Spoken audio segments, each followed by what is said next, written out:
দেখুন, আমি রাজনীতির বাইরে গিয়ে বসি। আমার আসিফ ইকবালকে খুব ভালো লাগে। যেমন উজ্জ্বল ব্যক্তিত্ব, সুদর্শন চেহারা, ভালো বক্তা এবং লড়াকু নেতা। আমার ওর প্রতি শুভেচ্ছা থাকলো। ও জীবনে কিছু করুক, মানুষের জন্য লড়াই করার মতো মানসিকতা আছে।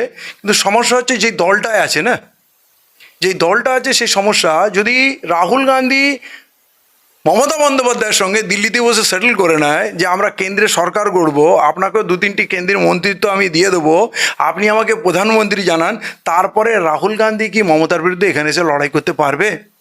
ওই দলটা পশ্চিমবাংলার জন্য অপ্রাসঙ্গিক হয়ে যাচ্ছে। কারণ দেখবেন, ইন্দিরা গান্ধীও জ্যোতি বসুকে একটা লিস্ট দিয়ে রেখেছিল, কখনো এখানে আসে না। 2021-এও রাহুল গান্ধী এখানে আসেননি, 2024-এও আনেননি। ওনার মহব্বতের দোকানটা অন্য কোনো জায়গায় খুলে রেখেছেন। পশ্চিমবাংলার জন্য ওনার কোনো মহব্বত আমি দেখতে পাই না। তাহলে এর ট্যালেন্ট নিয়ে, আমার ব্যক্তিত্ব নিয়ে এবং অল্প বয়স, আরও অনেক কিছু শিখবে, অনেক উন্নতি করবে। আমার ইচ্ছা আছে কখনো ওর সঙ্গে বসে একটু গল্প করব, একটু চা খাবো। হ্যাঁ, আমি ইমপ্রেস এবং ওকে খুব ভালো লাগে আমার। কিন্তু কংগ্রেস এমন একটা দল, এখানে অপ্রাসঙ্গিক। মানুষ কেন ভোট দেবে? কংগ্রেস তো এখানে শূন্য। কি করবে কংগ্রেস? কি কিছু করতে পারছে? এই যেমন ধরুন, এখানে একটা এমপি আছে ঈশা খান বলে, আমি একটা নাম শুনেছি। আমরা তার একটা ছবিও দেখতে পাই না, কোথাও তার প্রাসঙ্গিকতা আছে কি? সে কাজ করতে পারবে না। এখানে বড় দলগুলোর হচ্ছে কি, তাদেরকে বসিয়ে রাখা হবে, তাদের কথা বলতে দেবে না। আজ সে এমএলএ নেই, রাস্তায় নামিয়ে গর্জন করছে, স্লোগান দিচ্ছে, কিন্তু দেখবেন কঠিন কথাগুলো তার জায়গায় খালি এই কংগ্রেস বলে না, কংগ্রেস, সিপিএম, তৃণমূল, এইগুলো বলেছে, এখানে প্রকৃত মানুষের কথাগুলো বলতে পারবে না।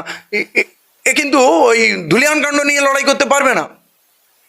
আমি তো ফারাক্কা শামশেরগঞ্জের আইসি থেকে, এসপি থেকে, ডিএম থেকে, ডিআইজি থেকে কাউকে ছাড়বো না।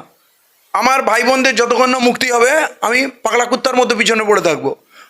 আমার ভাই নির্দোষ থাকলে তাকে ছাড়তে হবে। এই জায়গায় কংগ্রেস এমন একটা দল, এদের লিমিটেশন আছে, বলে দেবে তুমি এই বিষয়ে কথা বলবে না, ওইখানে যাবে না, এইটা করবে না।